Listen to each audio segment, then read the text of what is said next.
Good morning students. अब हम करेंगे इकोनॉमिक्स का next topic, methods of price elasticity of demand. कल मैंने आपको डिग्रीज करवाई थी। अब डिग्रीज के बाद जो है मेथड मतलब कैसे मेजरमेंट किया जाता है इलास्टिसिटी ऑफ डिमांड को, उसके 3 मेथड्स हैं, percentage method, expenditure method and geometric method. आज हम ये दोनों करेंगे, परसेंटेज और एक्सपेंडिचर मेथड। परसेंटेज मेथड में क्या होता है, क्योंकि ये प्राइस इलास्टिसिटी ऑफ डिमांड को मेजरमेंट करने का एक तरीका है, तो इसमें रेशियो बताई जाती है। परसेंटेज मेथड में ईडी इलास्टिसिटी ऑफ डिमांड के लिए जिसकी वजह से चेंज हुआ नीचे, परसेंटेज चेंज इन प्राइस, जिसमें चेंज हुआ, प्राइस में चेंज होने की वजह से क्वांटिटी में चेंज होता है, तो percentage change in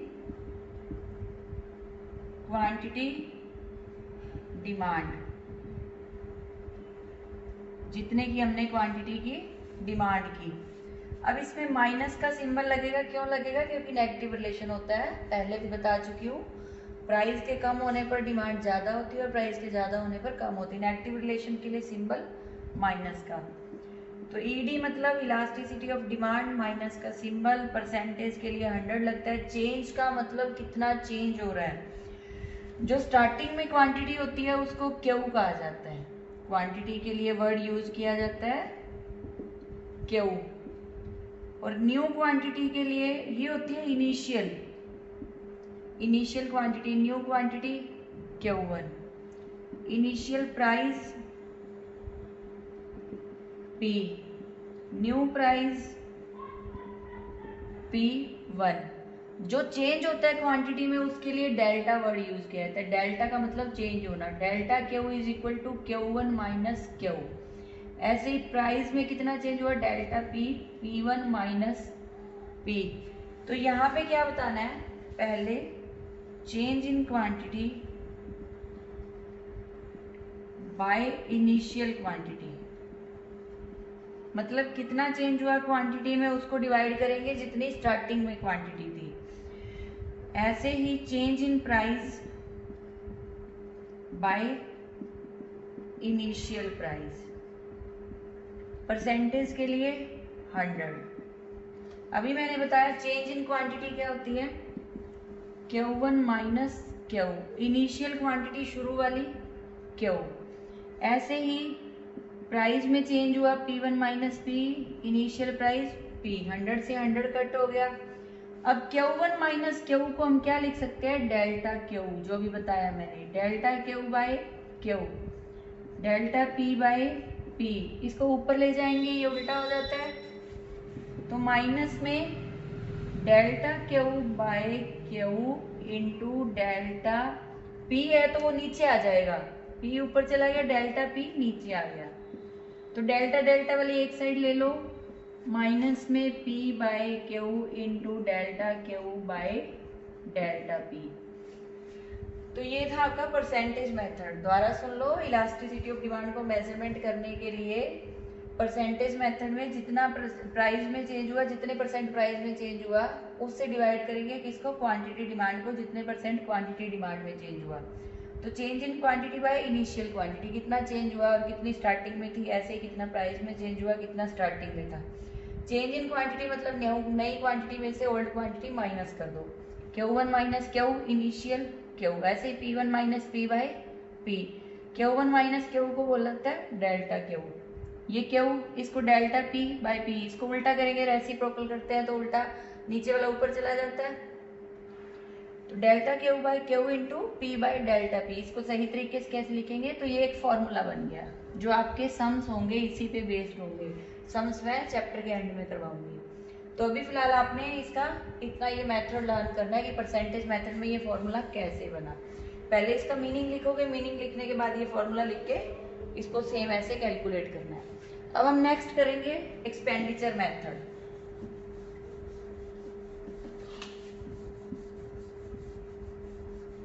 expenditure method मतलब जो मैंने आपको डिग्री में भी समझाया था, कैसे खर्चे में चेंज हुआ, कितने परसेंट चेंज हुआ, ये एक टेबल से आपको समझ आ जाएगा। एक्सपेंडिचर मतलब खर्चा, price into quantity is equal to total expenditure, जो हमने टोटल खर्चा किया। सपोज 3 गुड्स हैं ए बी सी, तीनों का प्राइस सेम है। हमने क्या किया, इसकी क्वांटिटी 4 खरीदी 8, इसकी भी 4 खरीद ली, 8 रुपीज़ खर्चा हुआ। इसकी सपोज हमने 3 क्वांटिटी खरीद ली, 6 रुपीज़ खर्चा हुआ। अब हम क्या करेंगे, खर्चा क्या दिखाना है कि प्राइस में तीनों में चेंज हो गया। सपोज बढ़ भी सकता है, ये नहीं कि आपने कम ही लेना है, इसको बढ़ा के भी दिखा सकते हो, और रिलेशन पता होना चाहिए। प्राइस में कम होने से डिमांड बढ़ गई, लेकिन खर्चा हमारा सेम रहा। देखो 4 से 8 हो गई डिमांड, क्वांटिटी बढ़ा दी हमने, प्राइस के कम होने से खर्चा सेम रहा। इसको कहेंगे इलास्टिसिटी ऑफ डिमांड 1 के इक्वल, जैसे डिग्री में करवाया था सेम ही है। प्राइस के कम होने से खर्चा बढ़ गया, लेकिन यहाँ पे क्या हो गया, देखो यहाँ पे 10 करोगे तो यहाँ 10, मतलब प्राइस के कम होने से डिमांड भी बढ़ी और खर्चा बढ़ गया। तो रिलेशन यहाँ देखो, प्राइस कम हुआ खर्चा सेम रहा 1 के इक्वल, प्राइस कम हुआ खर्चा बढ़ गया, नेगेटिव रिलेशन ग्रेटर देन। जहां पे नेगेटिव रिलेशन होगा वहां ग्रेटर देन होगा। यहाँ पे प्राइस के कम होने से खर्चा कम हो जाएगा, पहले 6 रुपीज था 4 हो गया, प्राइस कम, टोटल एक्सपेंडिचर भी कम हुआ, दोनों लेस हो गए, मतलब पॉजिटिव रिलेशन है। तो elasticity of demand less than 1, तो ये पॉजिटिव रिलेशन हो गया। तो इन तीनों में ध्यान देना आपने, पहले तो इसका मीनिंग लिखोगे, फिर इन तीनों रिलेशन के बारे में मीनिंग में यही बताना है। प्राइस के चेंज होने से टोटल एक्सपेंडिचर सेम रहता है, तो 1 के इक्वल है इलास्टिसिटी ऑफ डिमांड। प्राइस के चेंज होने से नेगेटिव रिलेशन हो, प्राइस कम हो खर्चा बढ़ जाए, या प्राइस के बढ़ने पर खर्चा कम हो जाए, नेगेटिव रिलेशन हो तो ग्रेटर देन। अगर पॉजिटिव रिलेशन हो, प्राइस के कम होने पर खर्चा कम हो गया, प्राइस के बढ़ने पर बढ़ गया, तो लेस देन। अब इसी को हम एक डायग्राम में करेंगे।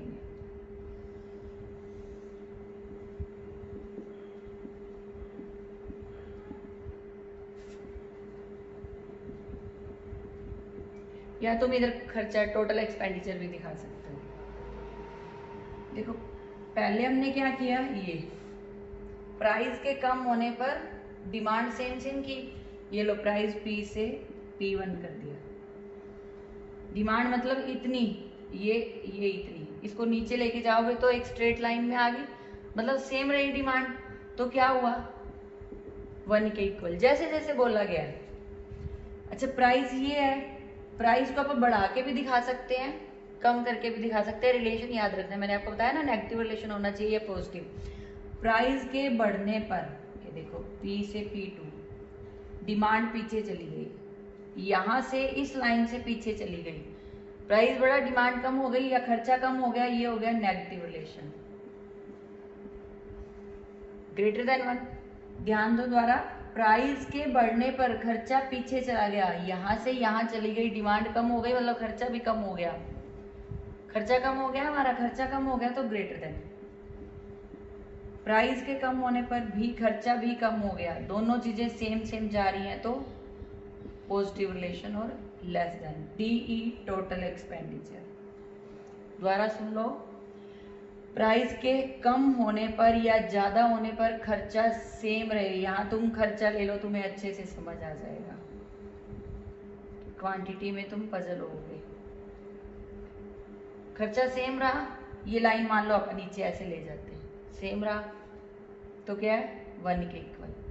प्राइस के बढ़ने पर खर्चा कम हो गया, पीछे चला गया, ये लाइन मान लो यहाँ है, लगानी नहीं है आपको, मैं समझाने के लिए बता रही हूँ। पीछे चला गया नेगेटिव रिलेशन, प्राइस के कम होने पर भी पीछे चला गया। देखो प्राइस यहाँ बढ़ा था, बढ़ने पर पीछे गया था, मतलब नेगेटिव रिलेशन हो गया। यहाँ प्राइस के कम होने पर खर्चा पीछे चला गया, पॉजिटिव रिलेशन, इसलिए लेस देन है। तो ये लाइंस आपने लगानी नहीं है, ये आपको सिर्फ समझाया गया है। आई होप सो आपको क्लियर हो गए दोनों।